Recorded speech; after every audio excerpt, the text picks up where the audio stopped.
Hey there, guys. So I want to thank you, as always, for taking the time to check out today's live stream where we're going to be talking about beginner mistakes to avoid in the gym. But before I do get started with talking about this topic, I do want to mention my website, of course, bponlinefitness.com. I know that you guys have heard me say this every time on the live stream, but I do want to still mention it because there's a ton of free information on there that you can check out as it relates to various topics such as fitness, nutrition, recovery. I have a free fitness blog on there, and you can also sign up to my email newsletter there. So there's a ton of information there, and there is also information that details a little bit about online fitness coaching if you're interested in that as well. So with all that being said, guys, let's go ahead and talk about this topic, which is beginner mistakes to avoid in the gym. So, there's going to be various points that we're going to go over in this particular live stream. And there's going to be, a wide ranging, sort of group of topics. This isn't just going to focus necessarily on the weightlifting aspect of things. We're also going to focus on various other aspects. We'll touch on nutrition a little bit as well as sort of the recovery process. So this is, a bunch of different points to, sort of take into consideration if you're new to the gym and if you're new to an overall workout routine. So these are the points that we're going to go over today. The first point, of course, is skipping the warm up and the cool down phase. Again, keep in mind that these are mistakes to avoid. Lifting too heavy or too soon, ignoring proper form and technique, neglecting full body training, overtraining without enough rest, poor nutrition and undereating, skipping compound movements, as well as neglecting mobility and flexibility. So, these are all the points that we're going to be touching on overall today. And definitely take note of these. I think if you're somebody, even if you're somebody who, maybe already has, a pretty consistent gym routine or pretty consistent overall fitness routine, I think you can take some insight from a few of these points, even if you aren't necessarily a beginner. So just keep that in mind that this is going to be pretty informative in a lot of ways. And I don't think it's necessarily just for beginners, but I think anybody can sort of take some points from each of these topics that we're going to go over today. So the first point, of course, is skipping the warm up in the cool down phase. So this is a very important point to be aware of in a lot of different ways. This is one that a lot of people do sort of neglect in a lot of routines. And there are many reasons why I could see somebody wouldn't emphasize this as much, but there are a few points that I want to go over that really make it important to integrate a warm up and a cool down phase in your weightlifting routine. So, why does skipping a warm up hurt progress? So, before we talk about exactly why these sort of points, why the warm up and the cool down phase affect progress, we need to sort of define exactly what these mean. So basically what a warm up phase is to prepare you for the workout that you are going to do. So for example, if you're doing a back and bicep split, before you get started with that workout, you're likely going to do a set of, dynamic stretches or any kind of static stretches to sort of prepare you for that workout. So you're going to basically stretch those targeted muscles that you'll be engaging that particular day. So if you're doing back and biceps, you're going to do stretches that sort of stretch out those muscles before you get into the routine. So that's basically what the warm up is. The cool down is, of course, to get your body back to a normal, steady state rhythm to where, you can easily transition from your exercise into your normal life. So, with the cool down, the main focus is more static stretches. And static stretches basically means you're holding a stretch for a specific period of time. You're stretching out that muscle. And with a warm up, it's a little bit different where you're using a little bit more mobility and movement. And then the cool down is just to really stretch out those muscles that you targeted. But keep in mind that with both of these phases, you're going to be, you know, emphasizing those muscles that you targeted for that specific day. So let's go ahead and talk about why skipping the warm up hurts progress. So there is an increased risk of injury that can happen if you don't warm up properly in your routine. So cold muscles can equal taut and less mobile tissues. So if your muscles are not warmed up properly, this can lead to injury. Another thing too is that poor performance. A lack of prep leads to reduced strength and stability. That's another point to keep in mind as well. Weak mind muscle connection, so it's harder to engage those targeted muscles. Whereas with a warm up, when you're getting started, you're already in that sort of mindset, in that frame of mind to where you're thinking about the muscles that you're being targeted. Whereas if you're jumping into an exercise, you're not really, giving your body enough time to prepare for the movement. So keep that in mind. So why shouldn't you skip the cool down phase? So this can reduce post-exercise soreness. This can also help with heart rate and blood pressure returning to normal steady state rhythm, like I mentioned before. And this can also aid in flexibility and recovery. So the cool down process helps a ton with that muscle soreness and that muscle tightness that you'll feel post workout. So again, and it sort of, like I mentioned, it sort of becomes a transition to going about your day in a normal, having your heart rate in a normal rhythm where you're not just, you know, breathing heavy as finish out your workout. You're ending your workout and phasing your workout out so that you can continue on with life. So again, that's another point. And then, of course, the recovery process. It can help to really maximize the muscle gain process as well. Beginner tips to do right when it comes to warm up and cool downs. So keep in mind that both the warm up and the cool down phase are roughly going to be the same length, which is roughly 5 to 10 minutes. So when they warm up, you're going to do sort of light cardio. This could be a treadmill. This could be, rower, jump rope. It could be many different forms of cardio, whatever cardio you want to perform that sort of will help to prepare you for your exercise. This will also include dynamic movements, which can include arm circles, leg swings, or hip openers. So again, like I mentioned, the difference with a warm up and a cool down. With a warm up, you're going to be focusing on those dynamic movements, but when we're talking about cool downs, we're focusing on static stretches. So again, keep in mind that cool downs are roughly 5 to 10 minutes in the same way that warm ups are. And with these, you're going to focus on static stretching. With static stretching, again, you're going to be holding a particular stretch for roughly 30 seconds usually. And that could be, stretching your quads, hamstrings, chest, shoulders, lats, lower back, back. This could be any sort of muscle that you're targeting for that specific day, and you're going to stretch out that muscle. You could also include, of course, deep breathing for relaxation and recovery. A lot of times with my clients, what I have them do for sort of the cool down phase is I'll add sort of walking into their cool down, whereas walking sort of gets you into, again, a normal steady rhythm and it makes it easier to transition as well. So that's something that I include. Again, it's not crazy cardio, it's just normal walking for roughly, 10 minutes, or excuse me, roughly 10 to 15 minutes usually. And that's what I'll usually do for the cool down phase. But just keep in mind that that's the difference here, and that's why you should really emphasize these particular phases in your routine. So, lifting too heavy too soon.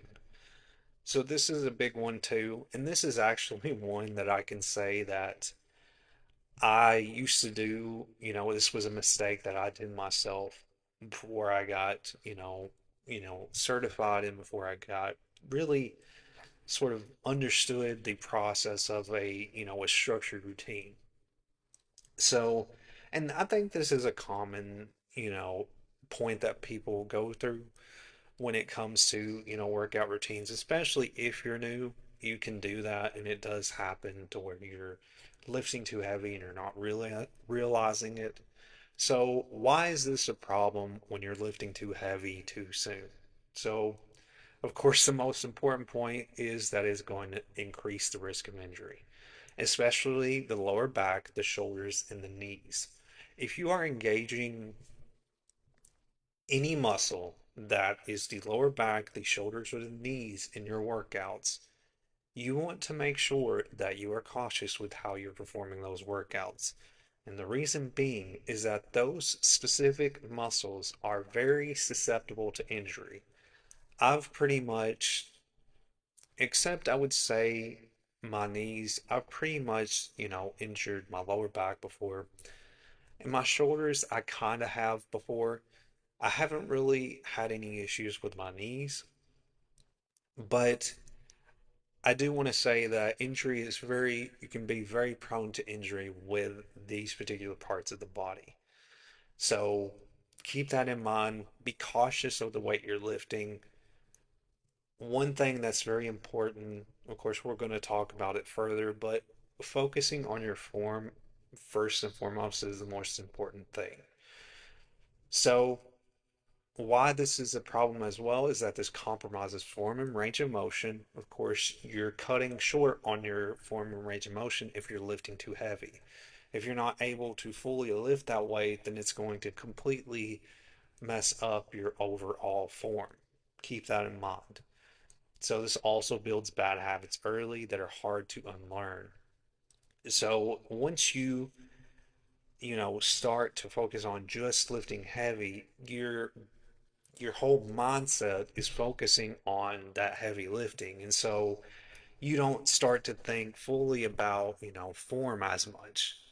So what you need to focus on first is emphasizing form and technique and mastering that form first before you decide to lift more weight. And again, I know you've likely heard this particular term before because I've discussed it multiple times, but progressive overload is sort of that aspect that I mentioned a lot because progressive overload again is that gradual increase in weights, and that's what you want to really focus your training on is a gradual increase in what you're lifting. This can also stall long-term progress due to lack of muscle control. Again, when you're lifting too heavy, you're not going through full range of motion, so you're not going to have full control over your form and technique, and you're compromising that. So keep those points in mind if you're just lifting too heavy and you're not able to go through a full range of motion. So what you need to do instead, of course, is master form first with light to moderate weights. Don't feel as if you're lifting lighter weights and that, again, don't feel like that's a bad thing. It's fine to focus on lifting light to moderate weights.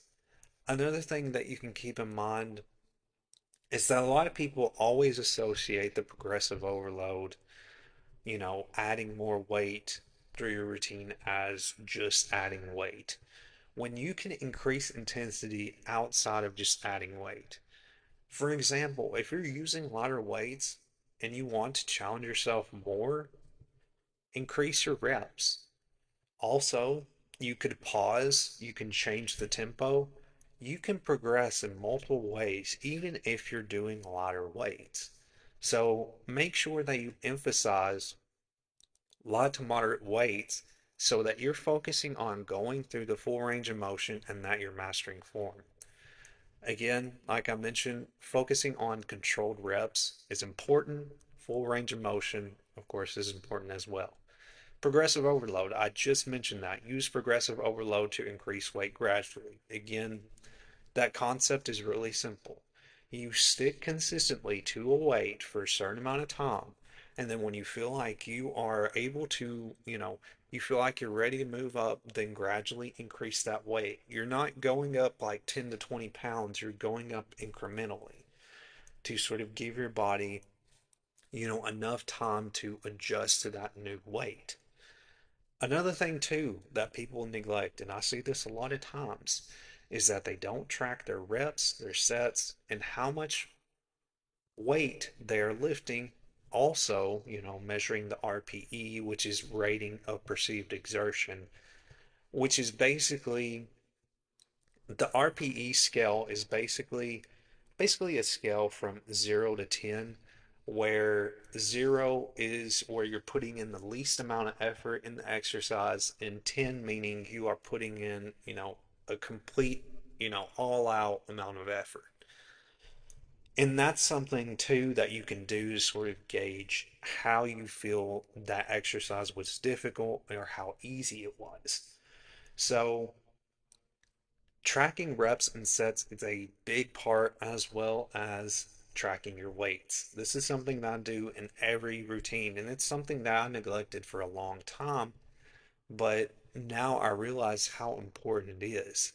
So just know that I'm not just telling you this because, you know, I've not done these things myself. I have done some of the bad things, and I've transitioned to doing what is right, of course, because I have, gained that knowledge, but also so you don't have to worry about going through those, bumps in the roads that's going to prevent, any progress that you're making. So again, make sure that you're focusing on form. Control your reps, focus on progressive overload, and make sure that you're tracking your weights that you're lifting, your reps and sets, because that's going to give you the data you need, as well as being aware of how difficult the exercise is and rate that on a scale from 0 to 10. Another pro tip: strength is earned, not rushed. So start lighter, build smarter to grow stronger. So keep that in mind. Ignoring proper form and technique. Now, this is kind of connected to what we just discussed when it comes to, um, with weight overall and compromising form. This is very similar, but I do want to sort of mention a few other points here. So form isn't just about looking good in the mirror. It's about building strength in the right way. So why form matters is that it prevents injury. Proper movement keeps joints safe and muscles aligned. Poor form adds stress to the wrong areas. It also helps to maximize results. When your form is on point, you actually activate the targeted muscles more effectively. Also, you're building movement patterns. So every rep trains your nervous system. Sloppy reps teach your body bad habits. So keep that in mind.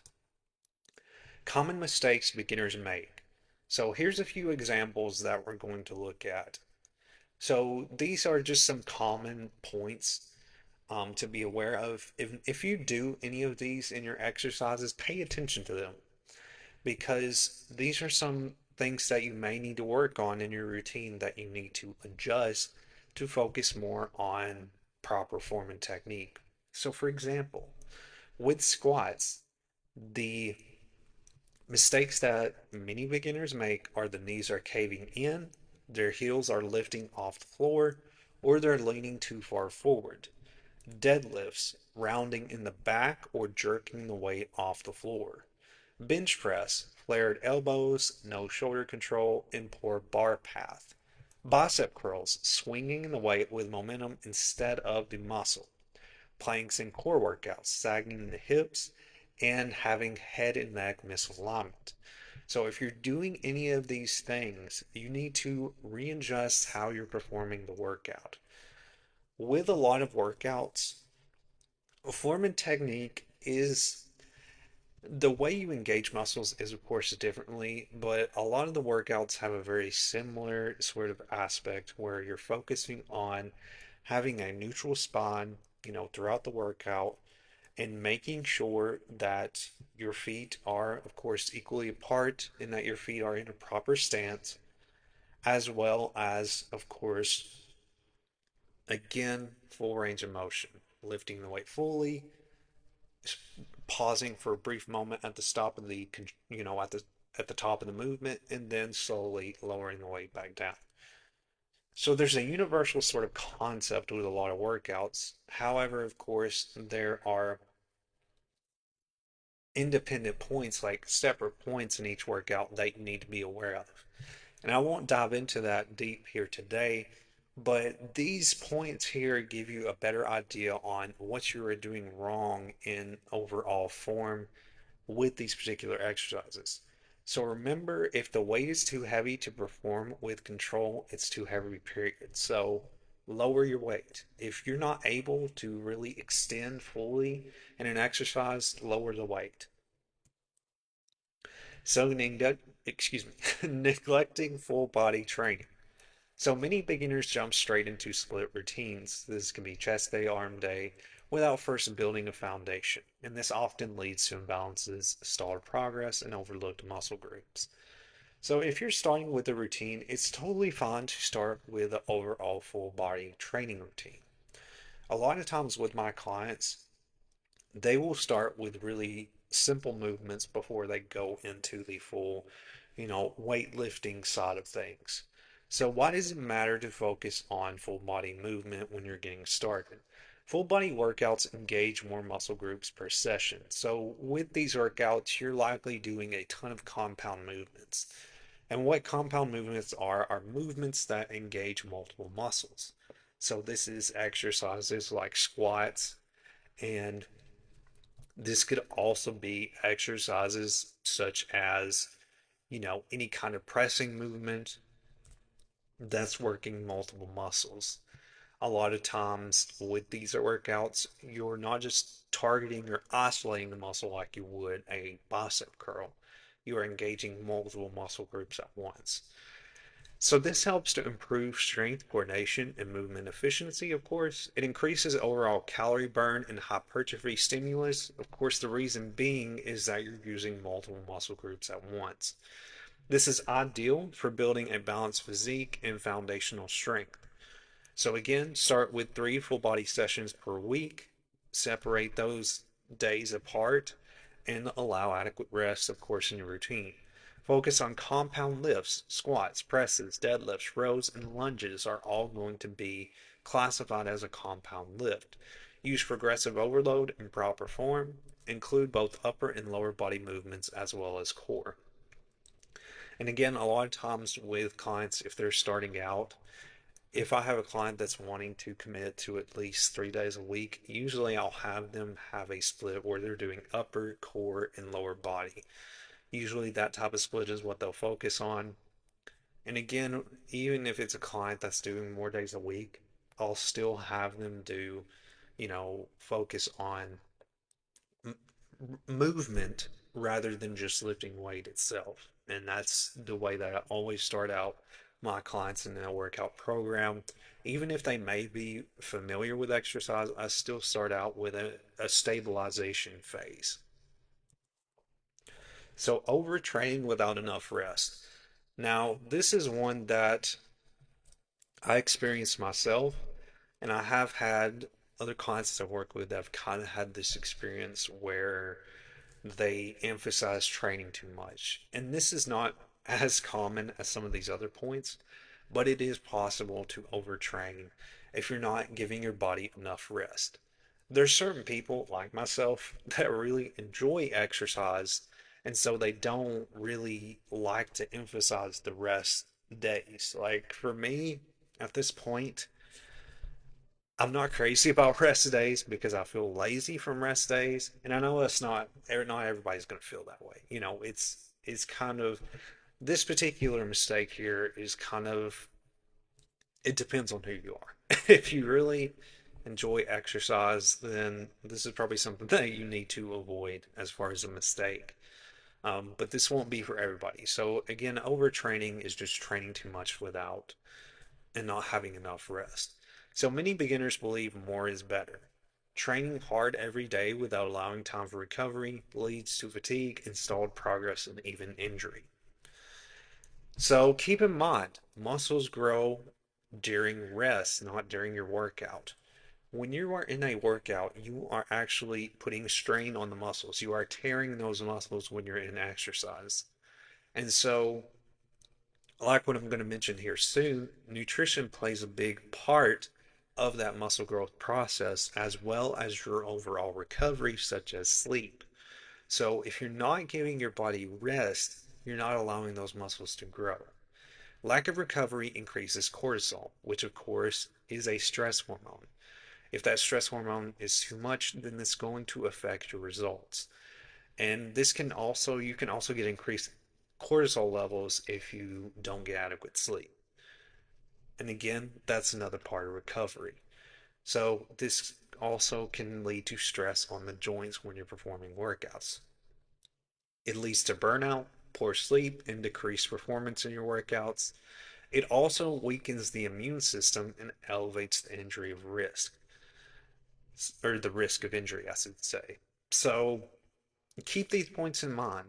Make sure that you give yourself enough rest.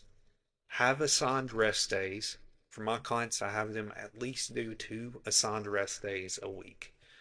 Rest days are a crucial part of the process. As much as they seem counterproductive, they're really not. They are an essential part of the muscle growth process, and you need them in order for your body to repair and recover from the stress that you've placed on it in workouts. So, poor nutrition and under eating. This is a really big one, and I think this is one that so many people neglect, and they completely overlook this point because it plays a huge role. As you know, your exercises usually last roughly an hour or sometimes over an hour. So that's only a fraction of your day, even less than a fraction. And so nutrition is a big part of your day. And so your body has to recover from your workouts. And the way it does that is through adequate nutrition. So if you're not having proper nutrition, you're going to completely derail the progress that you could be making in your routine. So, focusing only on workouts while neglecting nutrition or eating too little can stall your progress fast. Many beginners underestimate how much food their body needs to fuel training and grow muscle. There's a lot of aspects to keep in mind with nutrition. And there's not really a one size fits all when it comes to nutrition. You kind of have to adjust as you go throughout your routine. So, not enough calories can lead to no energy or recovery. Low protein can lead to poor muscle repair and growth. Skipping meals can lead to unstable energy and cravings and can also, of course, affect your overall metabolism. Nutrient deficiencies can lead to fatigue, poor performance, and slow results. So, with any, sort of nutrition plan, I think a big thing that you need to work on, if you're somebody who is sort of been getting a routine, I think the first thing you need to sort of build the habit of is tracking your nutrition. I think that makes a big difference, and I think a lot of people neglect it because it can be sort of tedious. It is a tedious process in a lot of ways. But a lot of times, the way that I tell my clients to begin the process of tracking nutrition is by starting with one meal a day. Focus on tracking that one specific meal, for a certain amount of weeks. And once it's become a habit, then gradually add another meal to track and sort of just build that habit. The way that you make these changes with anything, building healthier habits is by gradually integrating it into your existing lifestyle. You don't need to overhaul your life. You need to make it to where you can slowly eliminate those bad habits and then integrate the healthy ones. Because if you just completely overhaul your life, you're going to not be able to just sustain that particular habit that you're wanting to build. So keep these points in mind that, again, there's a lot of points that I could go over with nutrition when it comes to muscle gain and, getting results, but it would take me a while to go through. I mean, there's different points like macronutrients as well as, adequate, protein intake and things of that nature. But keep in mind that When you don't eat enough, it makes a big difference in the results that you're going to see, as well as the quality of the nutrients you eat. It's going to make a difference as well. Skipping compound movements. Now, I discussed compound movements a little bit ago, and this again is basically movements that are engaging multiple muscles. So I know here I have repeated so with nutrition, but I'll explain why skipping compound movements. I get so much in a rush sometimes when I'm building these, and so I kind of get go fast through this. So I apologize for the little mishap here on this side. But what I want to mention about compound movements is that compound movements, again, are movements where we're engaging multiple muscles at once. And again, these are movements that are like squats, presses, anything of that sort that's going to engage multiple muscles and not isolate a particular muscle is a compound movement. So when you're emphasizing those, again, you're focusing on multiple muscles at once. So when you focus on those multiple muscles, you fire all those muscles at once rather than just oscillating. So I mentioned a lot about compound, but why is oscillation not something you should focus on as a beginner? So the reason why you shouldn't focus on oscillation as much is because you need to focus on engaging as much muscle at once with compound movements because it's allowing you to get those muscles firing first before you focus on really learning to isolate particular muscles. And that's why you want to focus on compound movements as much as possible as a beginner. So that's something that I wanted to mention. I apologize for this slide here because I've got it repeated with nutrition. But that's why you want to focus on compound movements because you're firing multiple muscles at once in those exercises. Alrighty, guys. So I want to thank you, as always, for taking the time to check this live stream out. I really enjoyed talking about this topic. I think it's an important topic. And again, I think it's for anybody. There may be points in here, you may have an exercise routine that you do consistently, and you may have found a point or two in here that you can maybe adjust. And that's what I want to get across here. This, again, is not just for beginners, it's for anybody who, is going through specific mistakes and they're maybe not fully aware of those mistakes. And like I mentioned, these are mistakes that I experienced myself in the past. So this isn't something that I'm just throwing out there just to say, that these are mistakes that, I've not experienced because these are a lot of these I've experienced myself. And that's the reason why I'm sharing these is because once you're aware of these, it's going to make a difference in your results. So I understand, what it's like to go through each of these points. Now, some of these I may not have went through as much as the others as far as mistakes, but they've happened to me. So I think these are really helpful for anybody. Again, even if you're experienced with this, it can help to sort of take a step back and say, okay, am I really doing this right? Am I doing this correctly? Am I tracking, my workouts correctly? Am I tracking my nutrition correctly? And things of that nature. So that's why I wanted to really go over this and share this with you guys. So thank you guys once again for taking the time to check this out. Again, I hope that you found it helpful and valuable. And I really enjoyed talking about this point and just these different topics because I think they're very important to be aware of. So again, guys, you can visit my website, which is bponlinefitness.com. Ton of information on there as it relates to online fitness coaching, as well as other free information on there. The free fitness blog that I have, email newsletter, all of that stuff. So, with all that being said, guys, I will see you guys in the next live stream. There will be another live stream next Wednesday at 12 p.m. Central Standard Time, as always. So, definitely check that out if you're interested. I'll have the event posted soon. I'm in the process of working on the presentation. So that'll be up soon for you to RSVP to it if you're interested. Again, it'll be at the same time as this live stream. Keep in mind too that these are all archived. So you can watch the previous live streams on YouTube. I do keep all of these for you to watch if you're not able to watch them at the scheduled time. So thank you guys once again. And if you have any questions, feel free to reach out. But I hope you found this helpful and valuable. And I'll see you guys in the next live stream.